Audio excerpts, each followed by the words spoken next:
Last summer, I achieved a personal milestone, harvesting over 240 tomatoes from just 6 plants in my backyard. From July until the first frost, these plants remained lush, green, and heavily laden with fruit. I mention this because, for years, I struggled with the exact opposite problem. My tomato plants would tower over 6 feet tall, boasting magnificent dark green foliage and thick stems.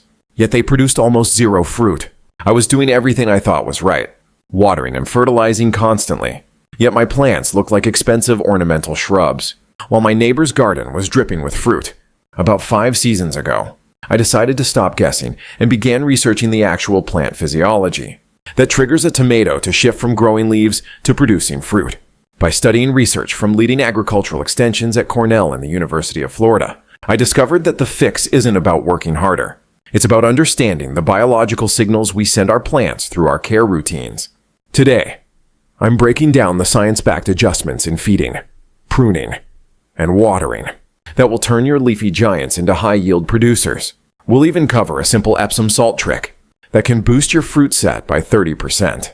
Before we begin, I'd love to hear from you. Where are you watching this video from? And what time is it right now? Leave a comment below. I can't wait to see your answers. To understand why your tomato plants are underperforming, you must first grasp the fundamental biological tension within the plant. The competition between vegetative growth and reproductive growth. Vegetative growth is the production of leaves, stems, and roots, the plant's structural foundation. Reproductive growth is the production of flowers, fruit, and seeds, the plant's legacy. These two drives are largely governed by the nutrient signals we provide, specifically the ratio of nitrogen N to phosphorus P and potassium K. Nitrogen is the primary driver of green, leafy growth. When it is abundant, the plant receives a chemical signal that environmental conditions are optimal for expansion. In this state, the plant stays in what I call teenager mode. It focuses entirely on getting bigger and taller because there is no perceived urgency to reproduce. Research from North Carolina State University confirms that excessive nitrogen is the leading cause of blossom drop and poor fruit set in home gardens. You might have the most beautiful, dark green plants on the block, but without the right signal, they will never prioritize fruit. The key to breaking this cycle is mastering your fertilizer schedule. For the first 3 to 4 weeks after transplanting, a balanced fertilizer like a 10-10-10 is actually beneficial. You want that strong vegetative base to support the weight of future fruit. However, the moment you see the first clusters of small, yellow, star-shaped flowers appearing at the nodes, you must pivot. This is the biological switch moment. Stop using high nitrogen or balanced fertilizers and move to a formula where the first number is significantly lower than the second and third. I personally use an organic 3-4-6 ratio by reducing nitrogen and increasing phosphorus, which aids in flower development, and potassium, which supports fruit quality and disease resistance. You are sending a clear message to the plant. It's time to stop growing and start reproducing. In my experience, applying about 2 tablespoons of this low-end fertilizer every 2 to 3 weeks triggers a dramatic increase in fruit clusters within just 14 days. It is not magic. It is precise plant physiology. If your tomato plants are massive but fruitless, the culprit is likely a lack of strategic pruning. This is where many gardeners hesitate, fearing they might hurt the plant. However, understanding the difference between plant types and how energy is distributed is vital for a high-yield harvest. First, you must identify if your variety is indeterminate. Vining types like Cherokee Purple or Sun Gold that grow all season, or determinate bush types like Roma or Celebrity that reach a fixed size. For indeterminate varieties, the most critical concept is the sucker. A sucker is a secondary shoot that emerges at a 45-degree angle in the axil, the joint between the main stem and a leaf branch. If left alone, every single sucker will eventually become its own main stem, producing its own leaves, flowers, and even more suckers.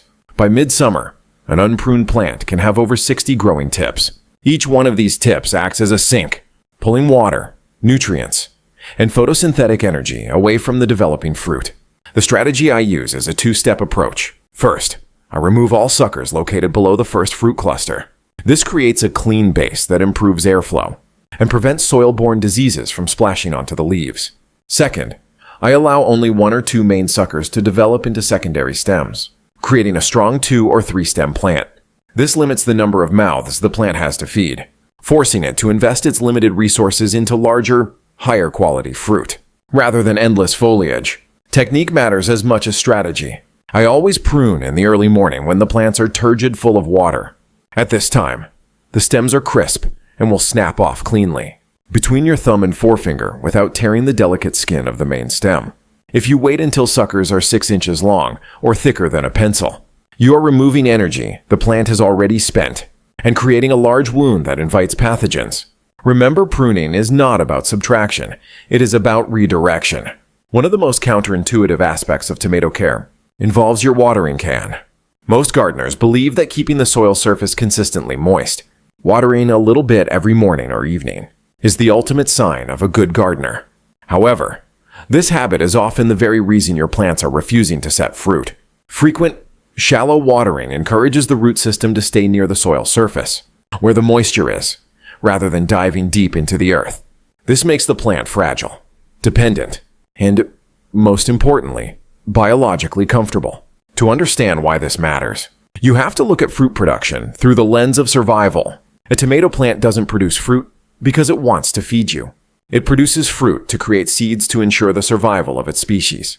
When a plant is perfectly pampered with daily surface water, it feels no biological urgency to reproduce. It stays in a state of luxury, focusing all its energy on leaf expansion. By switching to a deep and infrequent watering schedule, you create a mild to controlled dry down period. This subtle stress sends a signal to the plant that it's time to shift into reproductive mode before conditions change. The goal is to deliver approximately 1 to 1.5 inches of water per week, but delivered in only 1 or 2 deep sessions rather than 7 shallow ones. I recommend using a soaker hose or drip irrigation at the base of the plant for 45 to 60 minutes. This pushes the water down 8 to 12 inches, forcing the roots to grow downward to find it. This not only builds a more drought-resistant plant, but also helps the plant better absorb phosphorus and potassium, which are often found deeper in the soil profile. How do you know when it's truly time to water? Ignore the surface of the soil, which dries out quickly. Instead, use the finger test. Push your finger 3 inches deep into the soil near the base of the plant. If it feels cool and damp at that depth, wait another day. If it feels dry, it's time for a deep soak. This rhythmic cycle of deep hydration, followed by a brief period of searching for water, is exactly what nudges the plant out of its lazy vegetative state and into a prolific fruiting machine. Even if your fertilizer and pruning are perfect, you may still find your tomato plants dropping their flowers without setting fruit. This frustrating phenomenon is often not a nutrient issue, but a physiological response to extreme weather. Tomato plants are surprisingly sensitive to temperature. When it comes to reproduction, for most varieties, the Goldilocks zone for pollination is between 70 degrees Fahrenheit and 85 degrees Fahrenheit, 21 degrees Celsius to 29 degrees Celsius. Once daytime temperatures consistently exceed 90 degrees Fahrenheit, 32 degrees Celsius, or nighttime temperatures stay above 75 degrees Fahrenheit, 24 degrees Celsius, the biological machinery of the flower begins to fail. At these high temperatures, the plant's pollen becomes tacky or sticky, preventing it from falling onto the stigma for fertilization. In extreme cases, the heat can even render the pollen completely non-viable. This is why you might see your plants blooming profusely in July, only for the flowers to turn brown and fall off, a condition known as blossom drop. While you cannot control the sun, you can significantly improve your odds by understanding the timing of your garden. The first line of defense is shade cloth.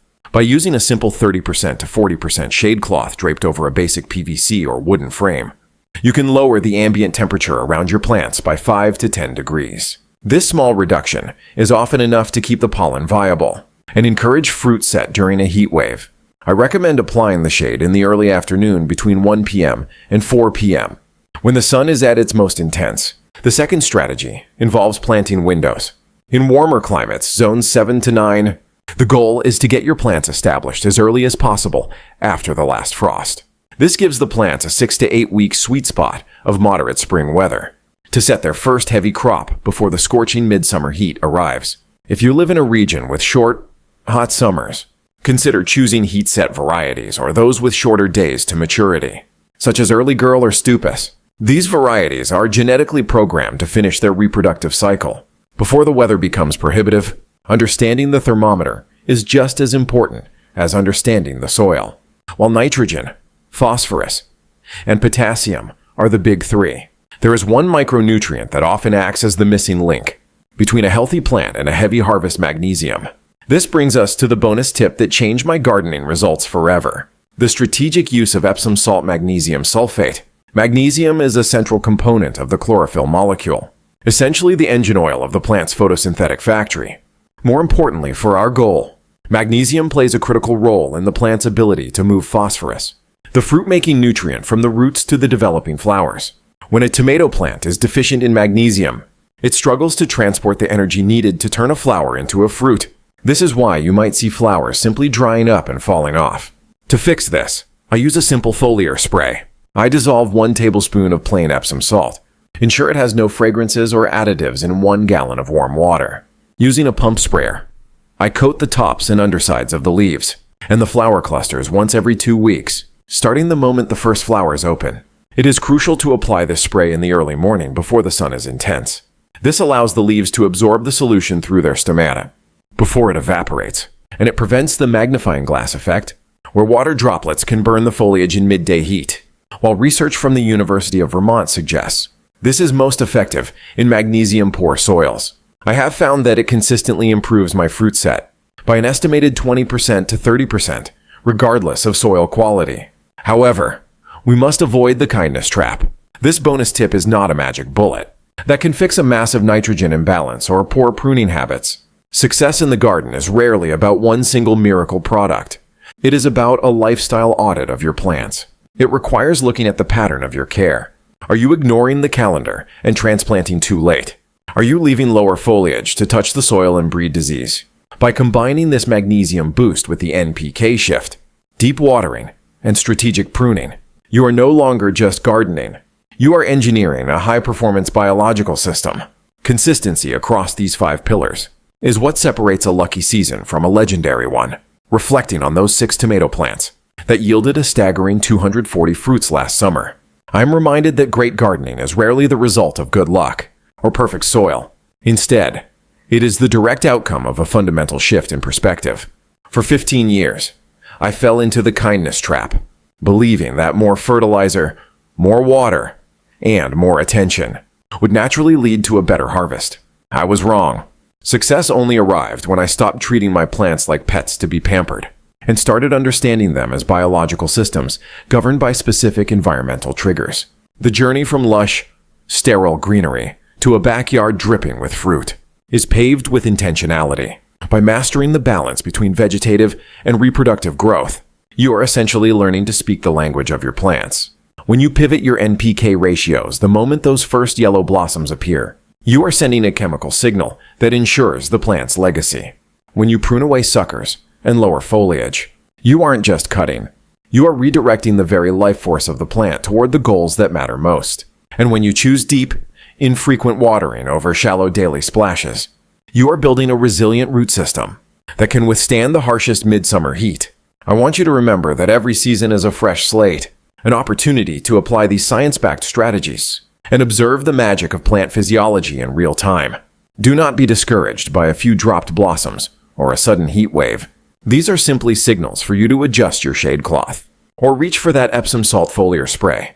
The 20% to 30% increase in fruit set I've experienced isn't a miracle. It is the predictable result of supporting the plant's internal transport systems. As you head out to your garden today, look at your tomato plants with new eyes. Identify the suckers. Check the soil moisture at a 3-inch depth and observe the stage of your flower clusters. If you found this deep dive into tomato biology helpful, I would be honored to have you subscribe to join our community of science-based gardeners. We are here to cut through the myths and focus on what actually works. Before you go, I have one final question. What is the single biggest frustration you faced with your tomatoes this year? And which of these 5 steps are you going to try first? I read every single comment, and your experiences often become the foundation for our future guides. Thank you for spending your time with me today. Be patient with your plants. Be intentional with your care. And as always, happy growing.